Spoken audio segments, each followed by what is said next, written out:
we'll be focusing on children's apparel today, and its nuances and how it differs from women's and accessories and other areas that we've already covered. Here it's really important to note that there is a very big impact with demographics that ends up impacting this age zone because of the fact that birth rate is really going to be very dependent on how many different people there are available to be purchasing the clothes. So as we've seen an influx of millennials and then a shrinking by Gen Z and then an anticipated huge influx on Generation Alpha, it's going to be major shifts and flows that are happening with this area. I want to talk a little bit about the history of children's apparel, the difference in sizing that we see here as opposed to, obviously, as we see with their older counterparts, and then some unique features that happen to both infants and toddlers, and also just the merchandising and marketing, how it's different all the way down to licensing, which is a much bigger beast in children's apparel, and some trends that are happening here as well. So a brief history. So for most of the time until really the late 19th century, children were dressed like miniature adults. So by the end of the 1800s, their clothes began to look a little bit different. Started to see some unique changes between what children were wearing versus what their parents were wearing at the same time. Girls' outfits were very dark with mid-calf skirts and stockings and high-button shoes at the end of the 19th century. And the clothes were often made very extra large so that they could grow into them and wear them for a number of years or hand down to the next person to wear. And just like women's apparel and men's apparel, up until the late 19th century, most clothes were actually made in the home. The Industrial Revolution made it so that the first time people were buying their clothes outside the home, when it became much more widely acceptable and easy to afford. Around 1865, the William Charter Company was founded. It became the largest manufacturer of children's apparel in the U.S., and it actually continues to be so today, or at least one of them. It's now known as Carter's. And one of the things that's really interesting is that Carter's actually represents a very, very small fraction of the total children's wear marketplace.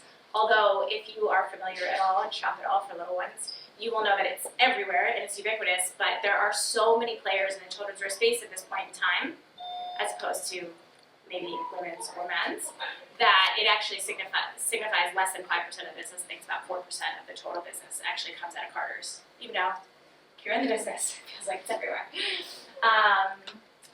So, some other things that are interesting. Just as I mentioned, following the women's wear industry, the children's industry sort of followed. Manufacturers were able to make sturdier clothing, and sizing became more standardized after World War I. And the influence of TV and radio caused mothers to dress their children like people they saw on TV. And in the 80s, we really saw this change where advertising for kids' TV shows was really targeted at the kids, and clothing also followed suit with being a lot more part of the advertising arena. The apparel industry is not only the beneficiary of the growing interest in dressing children well, but psychologists believe that clothes play an important part in shaping and guiding a child's self-interest and kind of defining who they are and how they dress. So proponents of the idea of school uniforms argue that uniforms foster a sense of belonging to a group, and then the opponents point out the exact opposite, that selecting clothes helps with self-expression. So both kind of view the importance of clothing as a really important rite of passage for self-identity and others, having a voice and saying who you are when you are so little. A note on the sizing. So like adult clothing, children's, tweens, and teens apparel is divided into categories based on price, size, and type of product. Typically speaking, there's the infant's size zone, which is newborn to a year or 18 months. And then it goes into toddlers, which is typically what you see with like 2T, 3T, 4T, up to 5T or 6T. And then it goes into children's, little girls, about 3 to 6 age, 4 to 6X is usually the size zone for that. And big girls, which goes into 7 to 14, typically what you think of maybe like a first grader up until like a fifth grader. And then obviously there's boys and girls. So typically each of these size zones at a very big company would have a different buyer for every single size zone for both boys and girls. So you'll have a baby buyer, a toddler buyer, a girls buyer, same thing, a big girls buyer, and then same thing on the boy side. So it's definitely a different mentality, and not the same as in women's, where maybe you buy the whole size zone and represent the whole brand. Okay. I mentioned demographics. The U.S. birth rate has declined virtually every year since 2007, and the roughly 3.79 million U.S. births in 2019 represented a 35-year low. And then came the COVID baby bust. So there is definitely an interesting play on demographics that's happening here. But the teen market has steadily grown as more and more girls have phones and are more on social media and shopping on their own. This is actually a demographic that we've seen rising as this market cares a lot more about what they're wearing, putting on their body than in previous generations. And it's all about who's driving the decision buying. And when we're talking about that big girl size zone, it tends to be a lot more the girl making the decision rather than the baby, the child, or the mother, rather. So it kind of shifts the intention of the marketing and the intention of the clothing that is being put out.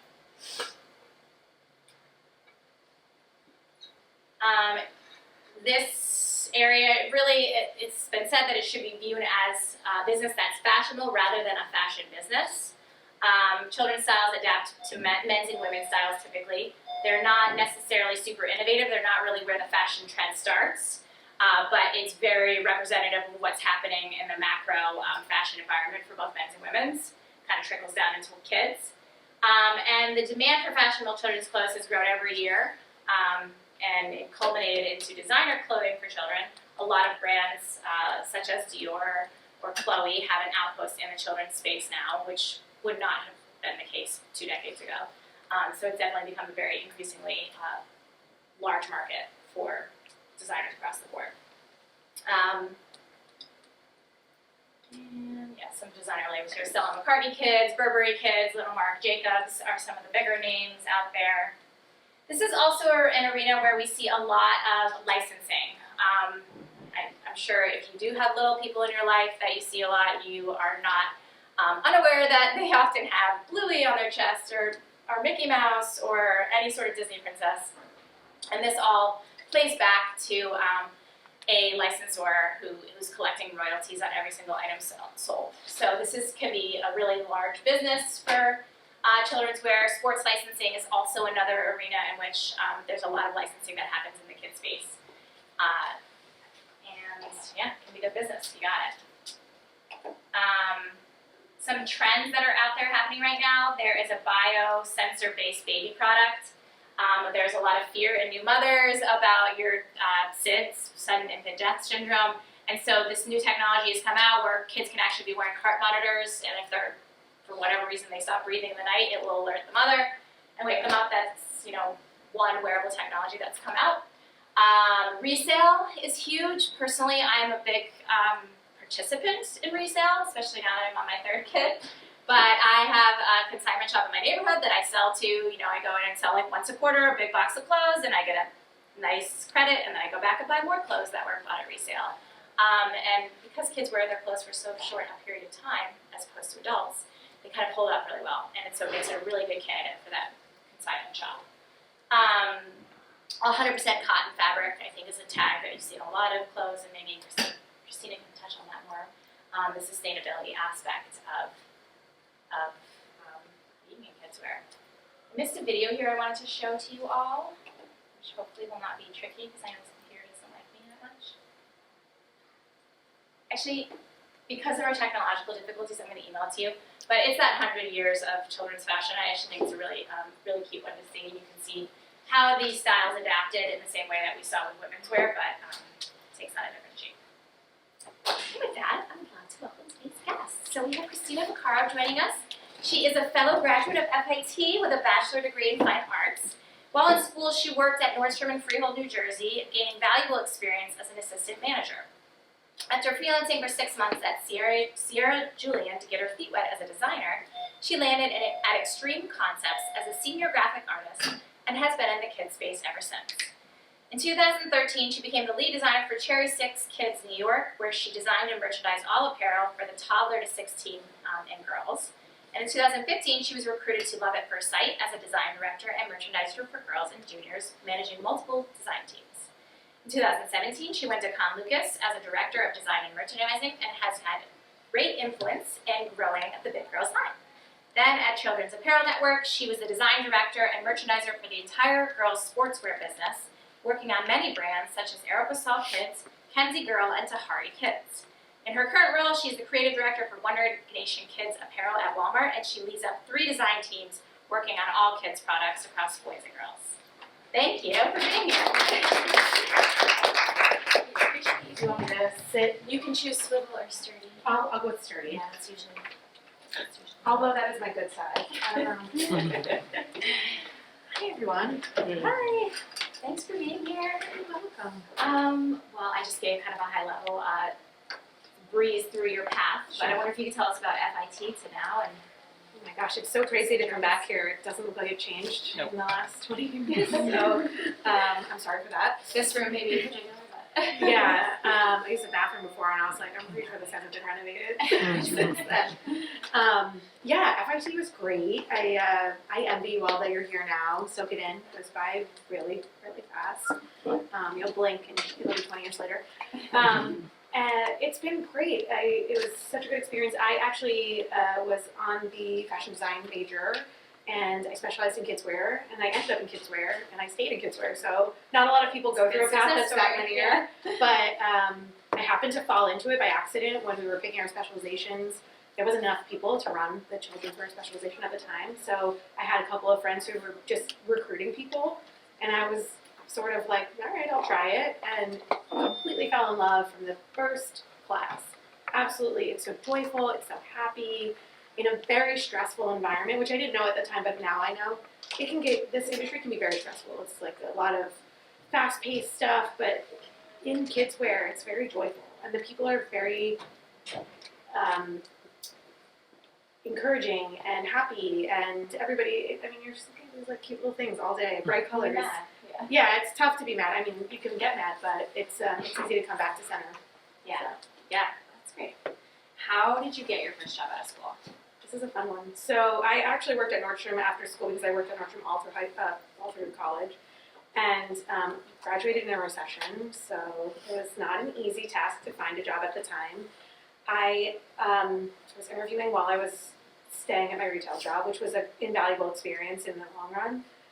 I sent a handwritten thank you note to the hiring manager, which was antiquated then and is probably even more antiquated now. However, it got me the job. So they had hired somebody else above me, and it didn't work out. And the funny thing is, he's my colleague now, and he was my first boss, and he always says to me, like, I will never forget that note that you sent. That's great. I literally sent it in the mail.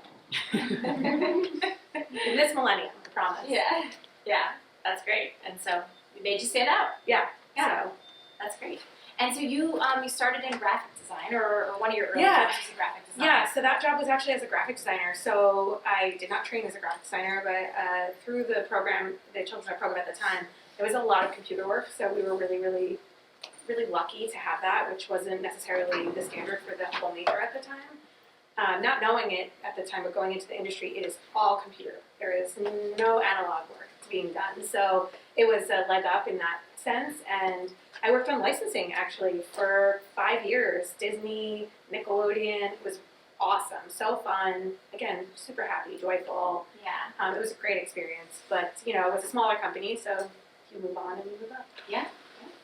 Can you actually talk a little bit more about what that means, like licensing Sure. in the kid space? Yeah, so in the kid space, the predominant, it's predominantly character licensing. So like your professor mentioned before, Bluey or Disney or Nickelodeon, these big companies license out their properties. So I'm not sure if you guys might have seen it, but you might have seen that Winnie the Pooh just had their copyright run out. After 100 years. So it's really interesting how Disney is kind of like shirking around that so that they can keep their copyrighted rights on their Winnie the Pooh product, which in the baby space is the driver of the gender neutral product in licensing. Wow. What does that mean? It ran out after 100 years. So I'm not a copyright lawyer, so don't quote me. Well, But so if you have a copyright on a on anything. Or maybe it was the trademark. I'm sorry, the trademark ran out. You can only do it for 100 years, and then it kind of becomes this idea that it's in the general public, Yes. and so okay. you can't actually claim exclusive rights over it. Oh. So like I could sell Winnie the Pooh and not get sued. I wouldn't do No, it. yeah, I'm not doing it. Don't trust Trust a me. way to sue. But generally Unless speaking, Yeah, something like that. that's the error, the thing that they've run into is that anyone can now. Okay. Yeah, exactly. So you can take the likeness of Winnie the Pooh without being sued, but I'm sure there's plenty of loopholes and legal Yeah. things that I Yeah. don't know about. But So there's a thing with the Beatles too. Like I think they had a 50-year, yeah, and then so that's why you never heard like a Beatles song in anything because it cost so much money to put it in. Yeah. When that ran out, it became public consumption. public domain is what it's Yeah. called. Yeah, exactly. Yeah, so it's cool because what happens is, say you own a brand or you're Disney and you have a property that's your property, you will hire a company that's specialized in a product, so in our case, children's wear, and you'll say, hey, children's wear company A, you're really great at making jackets for kids. We're going to give you the exclusive rights to make all of the jackets for Mickey Mouse, Winnie the Pooh, Minnie Mouse, Disney Princess, and you are the only ones who can sell it to X amount of retailers. And then everything that company sells, they have to pay a certain percentage of a royalty back to the company that owns it. I think Disney takes like a 30% royalty, which is huge. Yeah. But there's different levels of that throughout the business. Thank you. Yeah, you're welcome. So how does a graphic designer's job really differ from a regular designer's job? Yeah, so in kids, starting out as a graphic designer or like dabbling in that is so important because every single piece of kids clothing has some sort of art on it. Yeah. You'll see, graphic tees with characters or stripes or prints. So it's a lot. For comparison, in our ladies apparel team at Walmart, they probably do maybe 50 prints in a season. On our kids total team, we do about 1,000 different prints and graphics in a season. Wow. So we have a whole team of people that just does prints and graphics. But the cool thing about being a graphic designer when I started, and the thing I loved the most about it was that every single time you started a new project, you come up with a blank page. So it's very creatively fulfilling. Yeah. Yeah. That's awesome. So tell us about your current role. Sure. What you're doing there. So I am the creative director for Wonder Nation, which is the private brand at Walmart for all the kids' product. So private brand, it means that it's only sold at Walmart. They own it. Most companies design it in-house.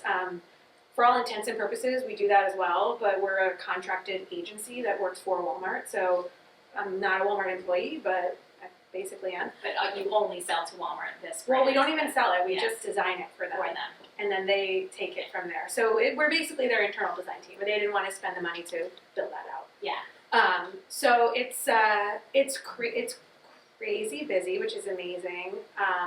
I think in this space we're in right now, working for a company like Walmart is really interesting because we are providing affordable clothing for people who are struggling at the moment, which is really nice. And I know you mentioned sustainability. It doesn't sound like it. I think Walmart is a big, scary name when you start talking about that. However, every tiny little change that they make has a gigantic ripple effect, negative or positive. So to see the positive changes that are happening there is very exciting because you can see that it will have like an astronomical effect down the road, Yeah. which is great. And the cool thing about them as a company is that they don't advertise their sustainability efforts. It's all internal. Oh. So they don't want to use it as a marketing tool. They're doing it because it's good for the world. Yeah. It's just very cool. That's good. Just like as a point of reference for everyone in the room, what is a big unit buy for a Walmart? Like how many units will they buy? 5 million 5 million of one style, of one style. Oh my god. one color. One style, whole color run. So maybe one color. So one T-shirt for a little kid. In one color, probably about 1 million units. About 1 million units. Yeah, roughly. Wow. And we run through them by season. So Yeah. like for the half of the for spring summer, we'll run through 1 million units of one $3 T-shirt. Yeah. Wow. So it's got a lot of scale, for sure. Big scale, Yeah. so much scale. So like if you look at the tables on the girls' floor, for example, like everything there is 100% like recycled, fibers, and for 1 million units of that, it's a pretty big deal. Yeah. All of our denim is got like clean core in it, so like there's lots of cool stuff happening. Yeah. Yeah. So what does a typical week look like for you? Really depends what the calendar says. Yeah. At my job now, a typical week is very tough to pin down because every week is different. But I think a typical week for any designer really looks a lot like, for us, we check selling every Monday. So every Monday morning we look and see what's selling, what's working, what's not working. Because I think being informed is the most important thing about being a designer, because as much as it's creative, when you're in a business that I'm in, it's about selling it. Yeah. Moving through 1 million t-shirts, right? So we look at the data a lot. We do a lot of the creative fun stuff too. So right now we're working on our summer 2024 creative vision for the brand. So we're doing so we do every season by the brand. So we're doing color analysis, we're doing selling analysis, we're sketching up designs, we're figuring out what we need to carry forward. So it's a lot of collaborating. I think being a great designer in this industry is about collaborating with all the teams that are involved. So working with your sales team, working with your merchants, and listening and learning and reacting. That's really what it is. I would love to tell you that we come in and draw pretty pictures all day. That's what my graphic team does. So if you're really into that, go down that path, because they get to come in and just do fun, creative work all day and then leave. While the rest of us are kind of running around doing all that stuff. Yeah. So a little bit, we talked about last week how to read a sales report from a designer standpoint. Sure. So starting your week off with that, kind of understanding where the road is taking you. Sure. And then using your design eye to get inspired. Yeah, it's crazy because it changes. You might be running full force down the path this way, and the selling comes in and it's telling you this is not the way to go. You got to listen and pivot, which the pivot never easy, but it's really rewarding in the end if you made the right decision. Yeah, that's great. Well, there you go. That's my next question. Actually, what has been the most fulfilling part of your career path? That's not the most fulfilling part. The most fulfilling part for me has been developing new talent and young talent, and really taking in young designers, helping them learn and grow and become the best at their job. I didn't think I would like the management part of it as much as I do. I have a team of 18 people right now, Wow. so it's been really fun. Yeah. It's the biggest team I've ever had, Uh-huh. and it's the new generation with the fresh ideas and really just it's so wonderful. Yeah. Yeah. That's great. We just promoted somebody the other day. It was the best feeling. Oh, that's great. Yeah. How do you, what makes someone stand out in the hiring process for you? Hiring process. I think in the hiring process, the people that stand out the most to me are the ones who are really willing to learn and come in with an open mind. And you can usually tell just by having a conversation with somebody that they are feeling that they are willing and receptive to learning. Because as much as you guys learn here, you're going to learn a lot more when you get out there. It's not that it's so different. You're learning all the building blocks that you need here, and I know that because I learned it myself. But if you have an open mind and you just approach everything with curiosity and just are willing to do anything, no task is too small. Even for me, sometimes I will be cutting swatches with my assistant designers on the floor. There's no job is too big or too small for anyone. So if it's really big and you want to learn about it, ask about it. Nobody's going to be please go away. Yeah. Especially in kids where everybody wants everyone to learn and grow. It's really nice. Yeah. That's great. Yeah. And what does an entry-level job look like on your team? Yeah, so our entry-level jobs are assistant designers. We have an opening right now if anyone would like to apply. Yeah. Will you be hiring recent college grads? Yes. Yeah. Absolutely. Please submit your resumes. We just promoted one of our assistant designers to an associate designer. So the way it works is assistant design, associate, and then designer, senior designer, director, and then whatever made-up title that company has for the person who's leading the team. Sometimes it's VP, sometimes it's creative director, sometimes it's merchandisers, sometimes it's prince of the castle. I don't know. Yeah. So the assistant designers are really there to support the execution on my team. So there's creative work involved, which is great, but they're their goals of each day is, are things getting done? Are we sending everything out? Making a tech pack, sending it out, making sure the fabrics are sent to people, making sure we keep a library of everything. So they're like the keepers of all the information. They handle, the cool thing is they have their hand in everything, so the learning is astronomical. And if you, again, approach it with an open mind, like the designer that we just promoted, just like soaks it in like a sponge, and then you can kind of pivot and do anything from there. Yeah, So that's great. Yeah. About how long will someone be an assistant designer role? I don't think I've ever had somebody longer than a year. Yeah, that's pretty fast.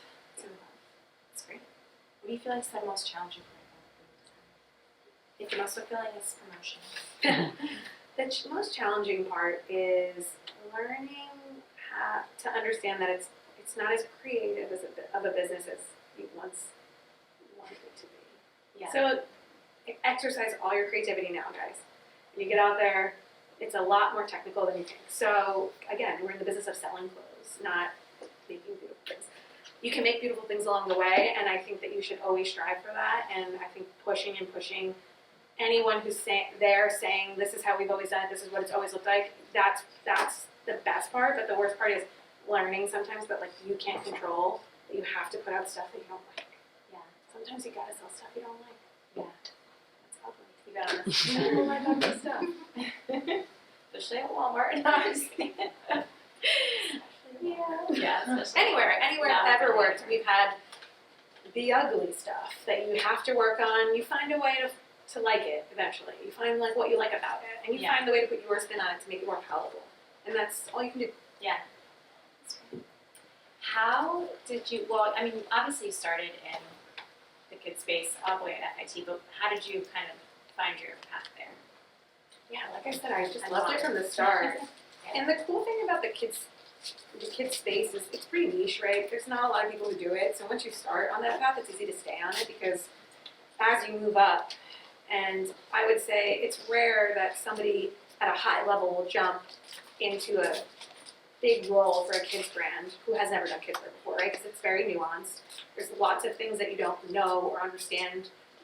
Although I do have right now, one of my design directors was a women's designer. She had her kid and decided that she wanted to be a kids designer, so we gave her the shot. And again, just approaching it with an open mind and learning every moment learning.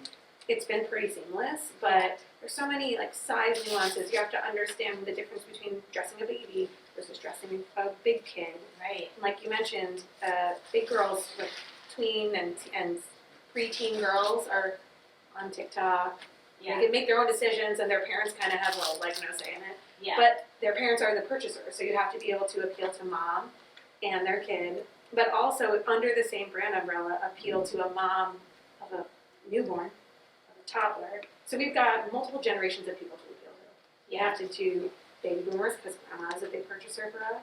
Yeah. We have to do millennial mom because she's our major We used mom. to always use the term grandma bait. Grandma pain. I use it a lot. I still say it. So we've got boomers, we've got millennials, and then we've got some young moms that are Gen Z, and then we've got a whole other generation of kids who are making the choice now. So like around 5 years old, they start to become a part. You probably know this. Oh yeah. Intimately. When they're about 5 years old, they start to become a part of the decision making, and you'll see if you take a look at any store, you notice that like the toddler department is probably more beautiful because mom's the sole purchaser. And then you get onto that girls' store and it's sequins and unicorns and rainbows and ugly, ugly things the kids love. Yeah. And I mean, in my case, I have fit problems, so then it's Yeah. like baggy. Yeah, that's the Wow, other thing because too. it's the one Standardizing that you kids' wear. fits is Yeah. it's a beast because everybody's kid is so different, right? What percentile they're in, tall, fat, skinny, whatever. And size up, size down. It's the wild west for that. Yes. Which is also why I think consignment is such a big beast in kids' wear. 'Cause I have so many clothes that have never even been worn. Like tags still on them because she's so picky about the fit and it doesn't work. So. Yeah, and then also you have to think about like how do they feel in it too? Because kids are really like they're on sensory overload all the time. So is it itchy? Yeah. Is it scratchy? Does it feel nice? Is it twirly enough? Is it like they always have something like is the tag hurting or so there's a lot to think about there as well. Yeah, for sure. One of the things that I found really challenging as well coming from women's wear was all the safety concerns that exist. So on top of all the other things we talked about, Yeah. you have to meet really rigorous safety standards to sell clothing in this country for children. So there's like strangulation issues, there's fire retardant issues for sleepwear, there's like small parts testing, pull testing. So like every single button, every single piece that goes onto a baby garment has to pass like a 40-pound pull test. Means so they literally will hang a weight on it and test it that way. And there's companies out there that solely do testing. So many people in the industry employ other companies that specialize in testing this stuff. It's an interesting thing. Yeah. And Walmart has the most rigorous standards out there, so their clothing is indestructible. Yeah. It's absolutely indestructible. Will not light on fire. No, and it won't rip, it won't tear, it won't crack, it won't fade. It is just, it's actually the best quality you could get out there. Yeah. No joke. Yeah. Well, I mean, I don't know if this is obvious or something we've talked about in here before, but because they buy 5 million units of something, that's why their prices can be so low, because they are able to work with their factories overseas to have like a huge bulk discount. Same way you can go to Costco and buy things at bulk and it's going to be cheaper for you. I mean, multiply that times 5 million and they can get the cost way down. It's a lot. It's a lot. Yeah. A lot of stuff. And we have to work on longer lead times, right? Because we all know that I didn't know this before I went to design school, but there's no machine sewing your clothing, right? There's a person sitting at a machine sewing every single t-shirt, every single thing. So to create for one slot of one table for half a year, 5 million or a million t-shirts, so 5 million t-shirts, that's only going to be sold for 6 months. You have to do that a year in advance because you got to make sure that the factory gets it in time so that they can sew it and then ship it on a boat from overseas. It's a So very you're working on developing Summer 24 right now. When will you have to like face it? soon. Soon. So unfortunately, when you work for a bigger company, your development shrinks because there's so much more logistics that go on in the back end. Yeah. So while you're working on the same calendar as maybe your friends who work for a smaller company, they have a lot more time on the front end, and we're like, go. Yeah. Yeah. And it's also important that it's on a boat, not aired. I'm sure. You can air 5 minutes. Yeah. I don't think it would fit in a phone. Yeah. So you design from baby to teen, basically. Yeah, so You've done juniors as well. I've done juniors before. I didn't love it. Right now. Yeah. It was more of a necessity than I didn't ask for it. It was given to me, and I was happy to give it. Yeah. What's your favorite in the range? Ooh, that's a good question. I like girls, tween girls. That's my favorite. Yeah. Yeah, it's fun to really like create a wardrobe for somebody who's really coming to their own and expressing themselves. So like giving them the opportunity to do that. Yeah. A little younger than that, I don't particularly like the taste. 5-year-olds, like I said, don't really like things that are nice looking. And, Yeah. Working a baby toddler is also very fun because you get to appeal to, right now for me it's my peers, right? So I inherently know the customer, Yeah. which is easy. Uh-huh. But it's fun because it's easy, not because the product is that much fun. Yeah. Swimwear's very fun too. And what about girls versus boys? Because now you're working in boys. So I didn't love working in boys before I had a boy, but now that I have a son, it's been a lot more fun because I see a lot of I put a lot of my own ideas into it. Yeah. But it was surprisingly more fun than I would have expected. Yeah. Yeah. So which retail partner have you enjoyed working with the most, and why? So my favorite retail partner to work with was actually Marmax, which is TJ Maxx Marshalls. They're the same company. They're just their company culture is that everybody there is just like a really fun, great person. But also, it's not that the retail partner is great; it's that the person that you work with at that partner is great. So and this is true to anywhere you work, anywhere ever. It's not about where you work or who you work for. It's about who you work with. Yeah. That creates that magic that feels good. Because Yeah.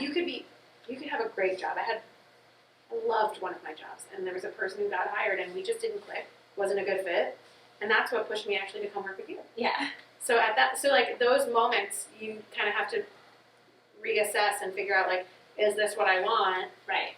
Because in reality, it's your everyday. Right. And you have the power to change that if it's not working for you. Yeah. So. And honestly, that's worked for me in every step, even though some of the steps maybe in the moment didn't feel like the right step.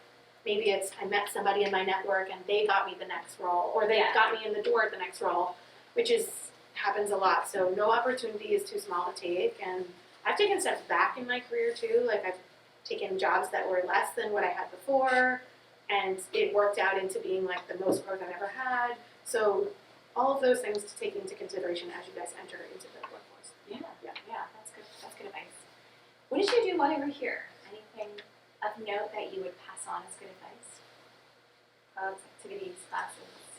So I don't, are you guys all design majors? Like how many design majors do we have in the room?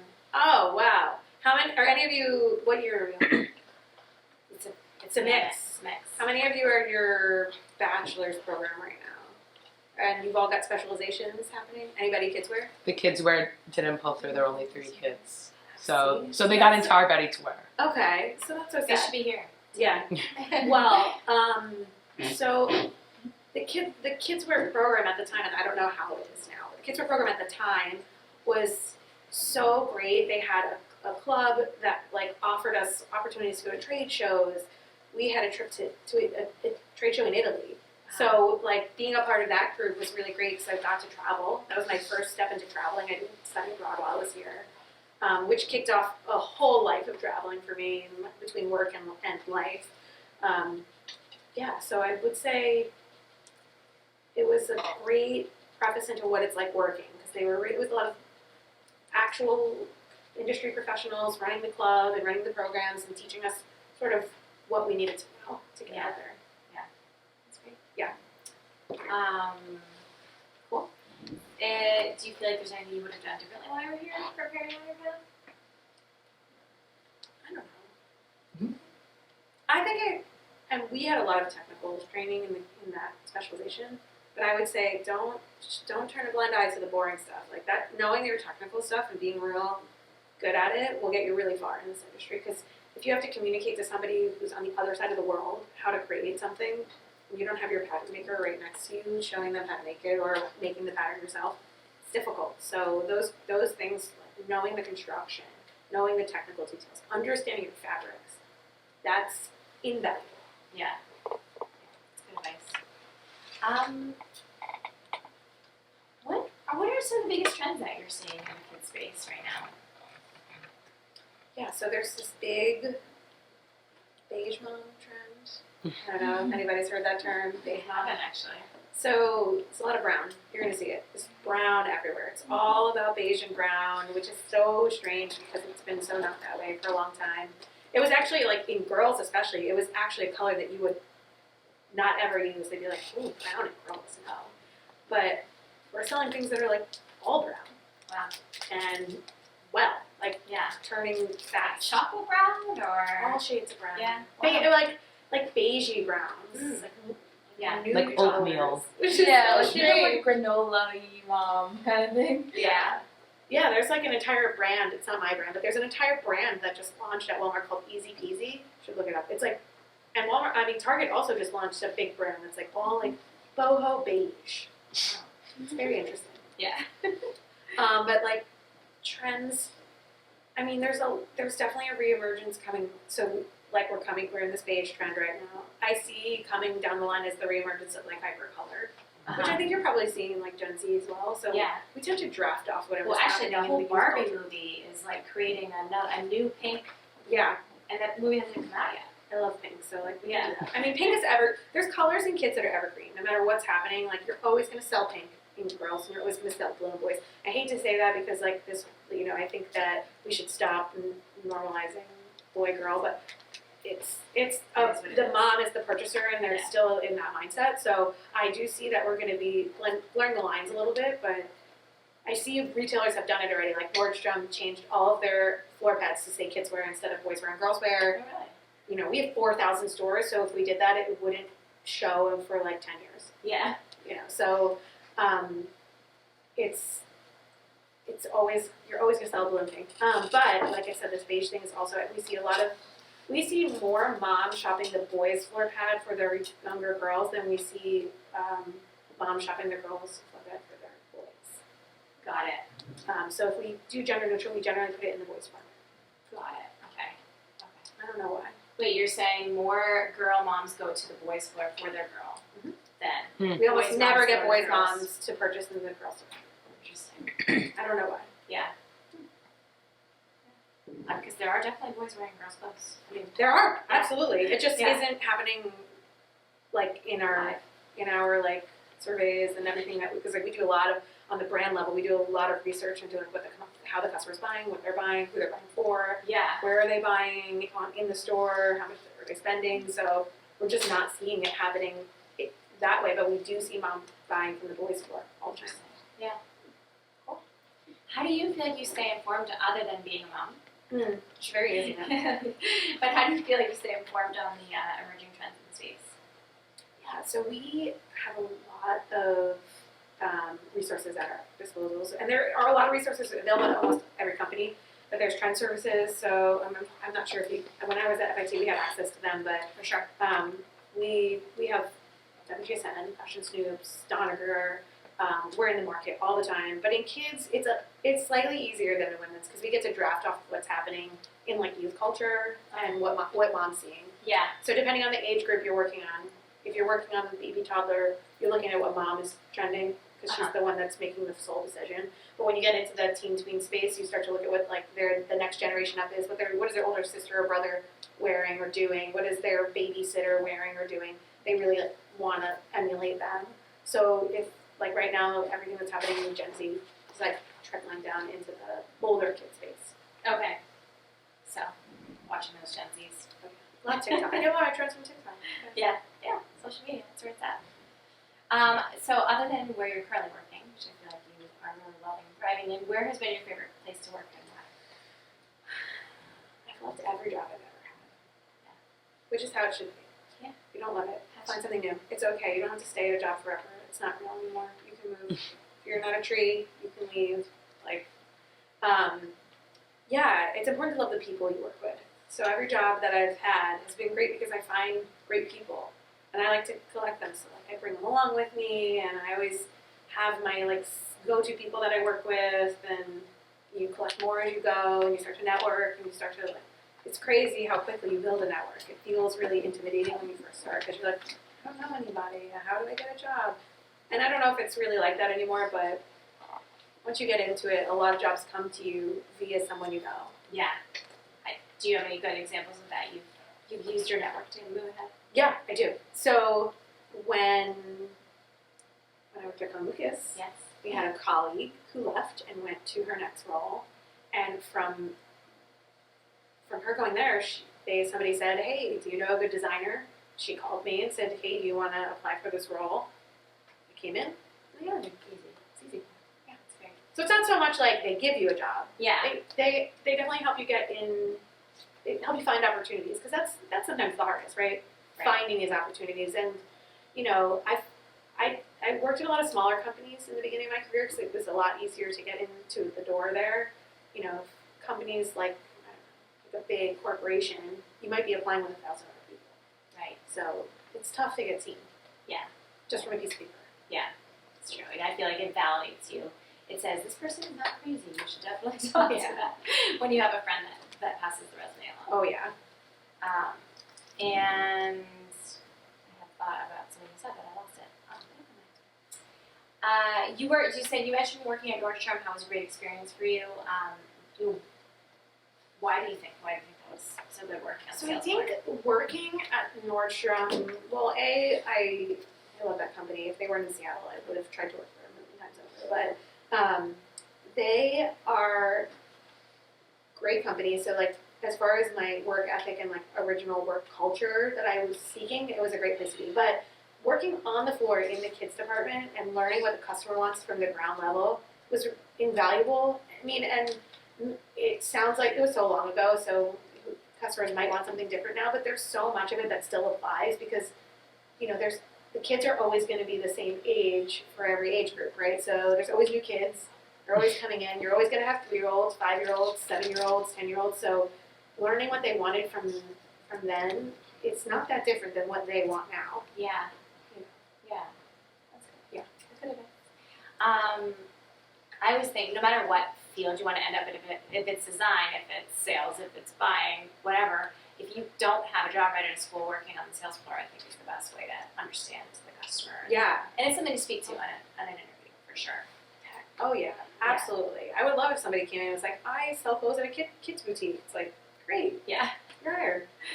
I remember what I was going to ask you. For your network moving you forward. Yeah.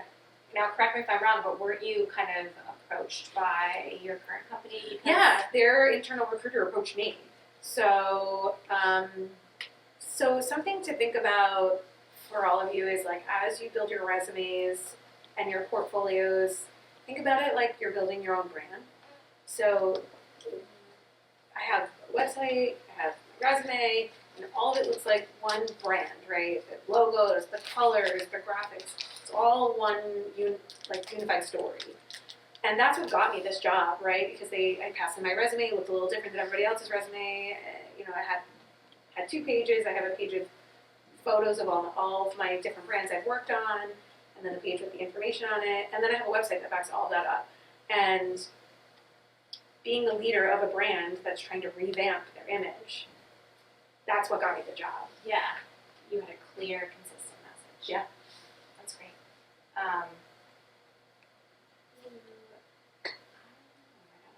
What is one thing you didn't know when you first graduated that you wish you knew? It's about the journey, not about the end. It's going to be, and I mean, I'm still in it, and the journey is endless, but every job you have, even in the moment, even if you hate it, sometime in the future you'll look back and be like, that was a great experience, even though I was miserable for a tiny moment in time. Yeah. But it's really like your experience is valuable because it's your experience. And Yeah. I think a lot of people enter it wanting to have the perfect experience, wanting to land the perfect job. That doesn't exist. So it's just about like your journey and getting What you get out of it. yeah, exactly. That's great. What do you feel like your biggest failure taught you along the way? It taught me that I wasn't gonna feel the way I thought I would feel about it. Yeah. I was always really afraid of the biggest failure, right? The getting laid off, the business not working, the people not, buying the stuff I'm designing. I thought it was going to be terrible. I thought it was going to be the worst experience, and I was relieved in the end because it wasn't a good fit. That job wasn't a good fit. It didn't work. It didn't work out for a lot of reasons, and I always thought that I would put those on myself, and I didn't because they weren't on me. And not everything that fails is solely because of one person. Yeah. Could be the environment. Could be the people around you. Could be just that. Sometimes things just don't fit together. What's your number one piece of advice for someone who's entering the children's workspace right now? I think I already touched on it, but it's just about like approaching it with curiosity and just being a sponge, just learning everything, asking. Oh, here's my big advice. Don't be afraid to ask questions. Like I've noticed with a lot of my young designers that are coming in, they're very nervous and intimidated by the people around them, but asking the questions only makes you better at your job. So instead of like a lot of people freeze and they don't move forward with what they're working on because they're afraid to ask or nervous or afraid to approach the people who are really busy. Don't be. Yeah. Approach them. Stand at my door and knock on it until I answer the question. It's okay. Yeah. It goes for here too. I mean, I'm not this class is not in particular, but I do notice I have a lot of students who won't ask a question and then they'll turn in the assignment and be like, well, I didn't know. It's like, well, you had all this opportunity to ask me the question. Just ask the question. No one, hopefully, you won't have any professors that will be mad at you for asking them a question because I think Yeah, I mean, it shows that you're engaged and it matters. Yeah, and it's like parallel to when you're working, right? If you don't ask the question, you're going to fail at the task you're doing, which inevitably is going to cost you your job, which is that's a big deal. So instead of being afraid because you're afraid to fail, but like you're making yourself fail by not pushing forward and asking the questions and being, I want to be included in this. Can I do this? Can you teach me how to do this? Can you help me run through this presentation? Like I've had people who are like, I'm nervous to present this project. Can you like sit there and let me present it to you?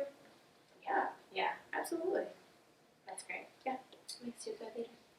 And actually, I've asked you what makes someone great on your team, but what makes someone a great boss? I mean, I'm a really great boss. So, no, I'm kidding. So let me see what I do. I would say a leader, somebody who's a good leader to me, there's a couple of things. One is to give you the room to do your job and succeed, because a lot of managers are really afraid for the people under them to fail because it looks bad on them. But if you don't give somebody the room to fail, you're also not giving them the room to succeed. So it's important to give people space as a manager, but it's also important to really drive home the point that you're there to support them when they need it and to give them the safe space to do that. So to ask the question, to be like, I can't do this one on my own. I need help with A, B, C, D. So I would say it's about giving space but being supportive. Giving space, but being supportive. Cool. Awesome. Well, let me turn it over to Olivia to ask some questions. Thanks for coming. Of course. I was just wondering, like, since you said you worked at smaller brands and then now you're working for Walmart, you know, as a private brand, do you think that, like, working for such a big company, does it limit your creativity in any way because you have to appeal to America? I mean, everybody, pretty much. Walmart appeals to everybody, so I don't know, is it different for I think you? it's not that it limits it, it just changes the way that you apply it. Okay. So like there's, if you're working for a smaller brand, they're also going to want to drive their designs and sales, right? Because this is a business at the end of the day. So if you're not selling anything, you're going to go out of business. And unfortunately, I've been at places that were on the way to going out of business, and it's a terrible experience. But I think when you're working for a smaller brand, and for instance, like if you're at a boutique brand that has a higher price point, you have more creativity in the fact that you can use like prettier fabrics or more elevated designs. But when you're working for a company that has like a lot of power behind them, your creativity is in other ways. I think sometimes that when you have like a box to design in, you get more creative because it's like, here's your constraints. What can you do with it? It's like if somebody handed you like a piece of construction paper, a piece of twine, and like a shower curtain and said to you, design something, and that's all you had to do it with, you would probably still come up with something really cool and creative. It's just about how you think about it and how you apply it. Yeah. Thank you.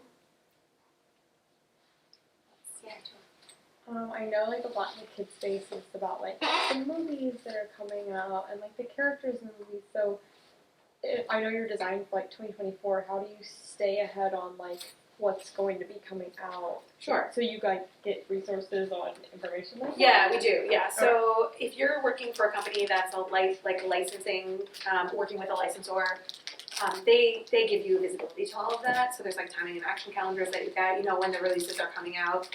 It's tough when it changes. Like I was working at a company that was working on the Top Gun license when the Top Gun movie was being made. But I don't know if anyone knows this story, but it didn't get released until way after the pandemic. Oh yeah. It had been made well before, but Tom Cruise specifically wouldn't let it release on streaming. He wanted it in movie theaters. So they held it for almost 3 years. So people were working on that product for like 5 years before it actually made it anywhere. Because the companies that are making it, maybe they made it and they produced it, but they're like, I'm not going to put this out. The movie's not out yet. Or they're not even allowed to. So it has to get like held in warehouse somewhere for 2 years. everything was dusty. Yeah. Some hot bags. Yeah. Yeah, so we get visibility to all of that. So like people, like the Barbie movie's coming out now, any Barbie product that you see coming out, those people have been working on it for years. Like 2 years at least. Yeah. I worked on the Frozen launch actually. So like when the first Frozen movie was coming out, I got to go to the Disney preview, movie, what do they call them? Theater. So they have a preview theater, and we got to watch the whole movie in like storyboards. Oh wow. That's how So early it was. cool. Wow. So like we had to check our phones in at the desk. Oh They my put them in gosh. like bags in the locker, and they locked everybody's phones away. You weren't allowed you weren't allowed a purse, nothing. Just you and your person. Yeah. And we sat there and watched the entire movie in storyboard. Wow. How long was it? At that time, it wasn't edited down, so it was probably like 2 hours, Oh my and gosh. 20 minutes maybe. Wow. Yeah. And was there the set? Have you done that for any other movie? That's the only one I actually Because I'm because I wondering, was like, did they know this was going to be a runaway hit? Or No, you know what I mean? actually, It's like you come out with a movie every year. no, I can don't tell know, you they so did it sounds because this is why I know that. So every single person who was in the licensing business when Frozen came out was underbought in everything. Yeah. Nobody bought enough product. So every single person was leaving money on the table. So underbought means like, say I'm the buyer at said retailer and I know Frozen is coming out. And this is a really cool job of what buyers do. It has nothing to do with what I do, but they have to predict it. So they'll say, here's your Disney calendar for the year. These are what are coming out. And they'll say, okay, so this movie's coming out, this movie's coming out. And they'll be like, all right, so we'll buy like 1,200 units of this one, 2,000 units of this one, or whatever they want to buy. And every single retailer that I worked with at the time underbought by like a large percentage because they could have easily, the sell-throughs were insane. The movie came out, they were gone 2,000 units in like 2 days. Yeah, wow. Crazy. Did you get to preview the songs? So there were some songs So I was going to say, I mean, that one maybe including. You hear Demon's Out. Let It Go was Then not you know. there. Yeah. It was like some song, but it was all it was like very rough draft. Uh-huh. It was super rough draft. It was really cool actually to see like a window into, there wasn't even any animation on it yet. I mean, it was just black and white storyboards. Wow. It wasn't even in color. Yeah. Cool. Yeah. But we had style guides and stuff, so we kind of knew what it was going to look like, but they released those things way early. So they give assets out to their retail, to their supply, oh my god, their licensees? Licensees. Licensor gives the license, licensee takes it. So the licensee will get like a style guide. So if Barbie movie's coming out, so that made probably a year and a half ago or 2 years ago, Mattel would have given out a style guide with like graphic assets for the companies to work from. Now, depending on the company you work with, sometimes you have to use exactly what they give you. Sometimes they just give it to you and you can like creatively change it. And there's rules. There's lots of different rules depending on the property. Like when I worked with Mattel, they were very strict. They hated when we changed their stuff, but like Disney doesn't care. You can literally take Mickey Mouse and do anything you want to him as long as he looks like Mickey Mouse. And not doing anything like Alyssa. Yeah, of course. You have to submit every single thing for them to approve, so it adds time to the process too. So Disney, you submit it now. We used to submit it in the mail. Yeah. And now you do it on the. Yeah, we used to send like a package of stuff every week. Oh my gosh. But now you do it through their like digital portal. Yeah, I can only imagine how big their team is that's approving things because they have so many Not big enough because fingers. their approvals and don't come everything. fast. Exactly. I think it's like a week turnaround, even digitally. I'm like, Bro, That's a sorry, lot. that's like so long. I know. yeah, I guess. I don't work on Disney anymore, so it's fine. I don't care what they do. Yeah. Any other questions? Don't be afraid to ask questions, guys. No question is too small. Do any of your kids wear anything that you've made or produced? Yeah, so I only have one, but he's very little. But yeah, I put him in our stuff all the time. It's so fun. Yeah, it's fun to see. And my niece is older; she's 7. She's been wearing my stuff forever. It's really fun to see them wearing stuff. And the crazy thing now is, and I have worked for a lot of companies that sold quite a bit of units of things. But now that I work for this very large brand, everywhere I go, everywhere, somebody's wearing something. At dinner, somebody's wearing a bike short that we made. Really? I went to the American Dream Mall, the whole family in our swimwear going to the, I guess there's a water park there. Yeah. So I was texting my team and they're like, are you near a beach? And I was like, we are nowhere near a beach. Yeah. You're at the Dream Mall. Yeah, and it's April. Yeah. That's awesome. It's really fun. Yeah. It is a good feeling. Yeah, it's cool. I call it seeing it in the wild. Yeah. Yeah. What other questions are out there? It's also funny when you see someone wearing something that you're like, I sold that. Like I worked at Ann Taylor in 2006, and sometimes I will see like a dress I sold. I'm like, that is a very old dress walking on the street, but it's not like old enough to be vintage. It's just old. Yeah. Yeah, it's cool. You're like, I'm not. I almost said something to one of the families once, and I was like, I don't want them to be embarrassed. Like, Yeah. if I'm like, I didn't know you got that at Walmart. Yeah. What other questions are out there? All right. Well, thank you for being here. Rashida, do you want to let us know about the job opportunity you have? Yes. Is anyone interested in working in kidswear? Is it more on the design side or more on the art side?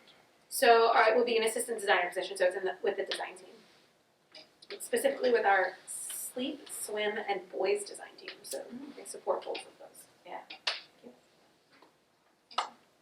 If you are, come on down. Yeah. Thank you. Thank you so much. Thank you.